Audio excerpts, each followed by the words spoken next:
Okay, so my phone died, so we're gonna pick up where we left off. I'm not redoing that whole little section. We'd be like sitting ducks, nowhere to hide, no escape. They could just ransack the whole place. Not that I even knew what they wanted. Maybe they had just meant to pick up a friend. What if Alex was the friend they'd meant to collect? I bit a hangnail on my thumb. You can stay until our parents get back. Thanks. Alex had hugged Otis. Hear that, buddy? Lottie doesn't want you to freeze your tail off. And neither do I, Jade added, ruffling Otis's fluffy head. Alex glanced at the fire. We should beef that up and play cards or something until they get here. I guess we could play a game while we're waiting. Anything to kill time and stop my inks from spiraling. I glanced out the kitchen window. The driveway was covered in thick snow. No sign of human life. Just small animal tracks. Birds or rabbits. No footprints. What are you looking for? Alex spoke softly, but there was an edge in his voice. Nothing. I smiled, just seeing if they can actually get up the driveway when they arrive. Jade looked out the window. It's not that bad. They'll be able to get here easily in the Land Rover. If they ignored the blizzard warnings, Mom would want to stay in Reno as long as possible, but I doubted Oliver would stay in place if he thought for 1 second that anything had happened to Jade. Come on, come back, so I don't have to deal with any of this. Let's play a board game, said Jade. Do you have any? I asked. Of course they did. Jade slid open the polished walnut coffee table, revealing a treasure chest of board games I had no idea existed, perfect for a happy family. I could imagine Oliver saying for that. The family that plays together stays together. Not now, though. Not when there was a shelter in place. I grabbed my journal and pen from the end of the table. Maybe writing a poem would ease my worries. See, said Jade, bringing me back to reality. Chess, life, Monopoly, pandemic, Scrabble. I can't spell, said Alex. He grinned at Jade but watched me closely. There was no twinkle in his eyes, just weariness. He knew I was hiding something. Scrabble it is then, said Jade.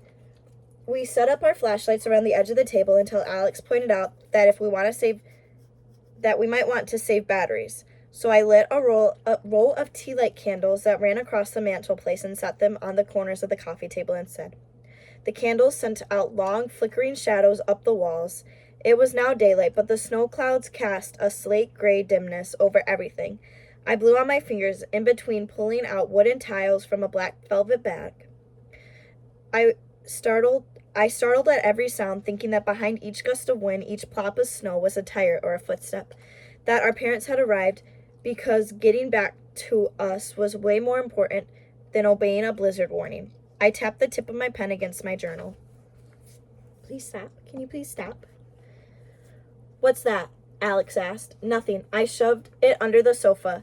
Pain gathered behind my right eye as I watched Alex slowly place his first words. Sitting so close to the fire made the rest of the open plan room seem enormous.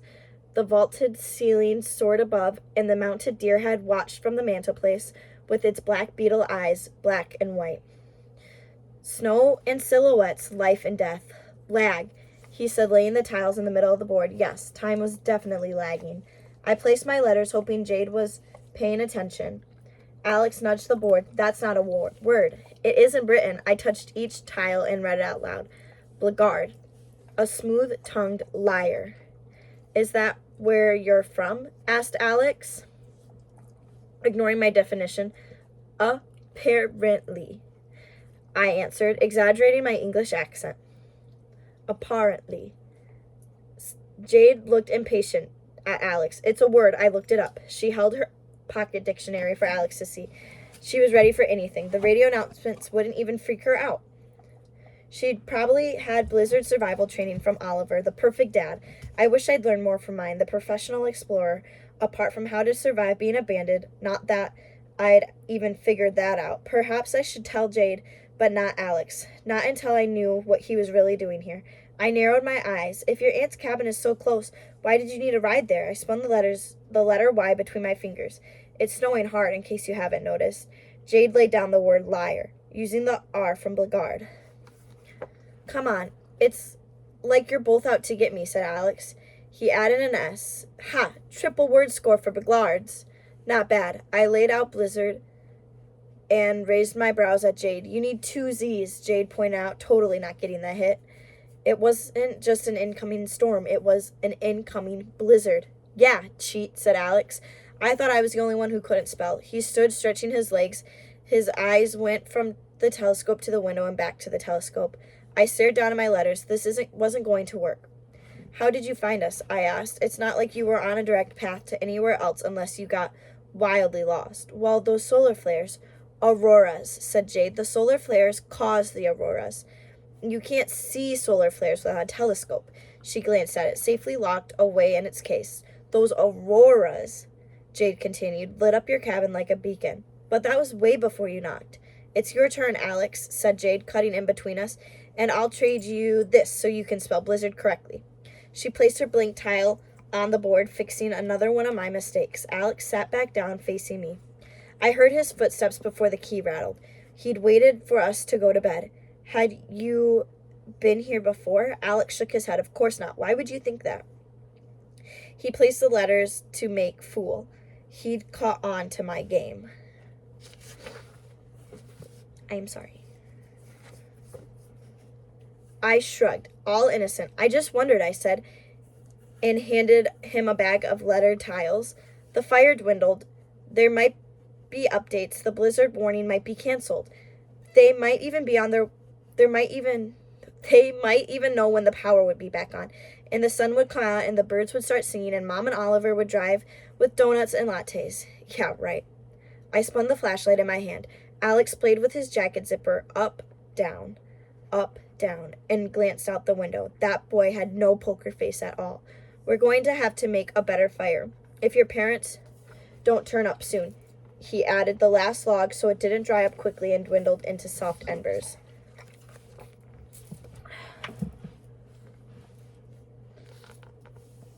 Right. Time for more layers, said Jade. She went to the hall closet and pulled out thick, warm ski jackets, throwing them at me and Alex, and it was a welcome protection against the dropping temperatures. And snow boots, she said. Pick your own. We ransacked the pile like we were playing dress-up. Getting warm was all that mattered. Yet Jade managed to look like she had been styled. Bright blue North Face puffer ski jacket, Timberland snow boots, and a number black birders beanie. I looked like I didn't know how to dress. Everything was either Oliver size or skinny teen size. Mom obviously had catch-up ski season shopping to do.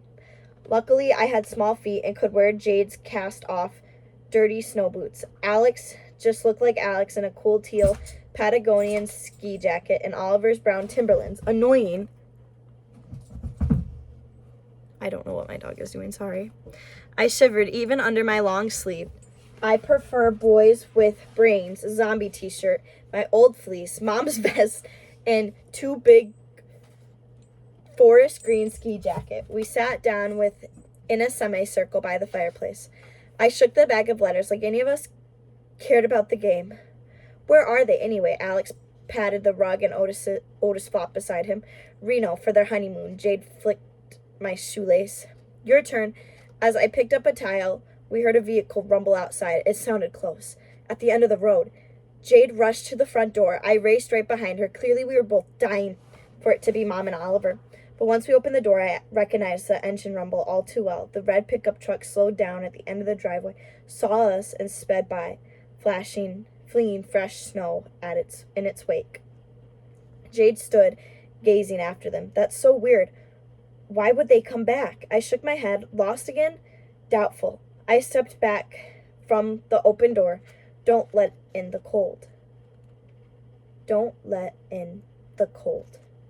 Jade shut the door behind us and rested her back on it, deep in thought. Did you see who it was? Alex looked past us like he could see through the door. It was too snowy, said Jade. She'd turned and raised her eyebrows at me. So now we were secret sharing stepsisters. I had to tell her about the radio, get her downstairs alone somehow. Alex must have been expecting those guys. Why else would he ask? But what would they come back for? He had a notebook with addresses and numbers. Maybe he was collecting information for them. But he wanted to ride out with our parents, adult protection, and he'd only want that if he was afraid of AJ and Nico coming back for him. And if Alex was worried, he must think they're dangerous. If they knew about the blizzard coming, maybe they'd come back to sit it out here. They could take anything and trash everything. They knew it was only us and Alex here. I thought back to the conversation I overheard. I'll see you when they're gone. What was it? Something they wanted from him, or something from the cabin? My stomach squirmed with anxiety. Until I figured the situation out, there was no way I was telling Alex about the radio. The further he stayed in the dark, the better. He caught me watching him. I tilted my chin. I'm so on to you.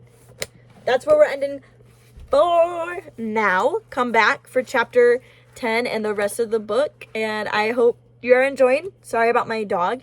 She's a Doberman, and she's one of those dogs that has to be touched at all times. Has to have attention at all times. But I hope you enjoyed.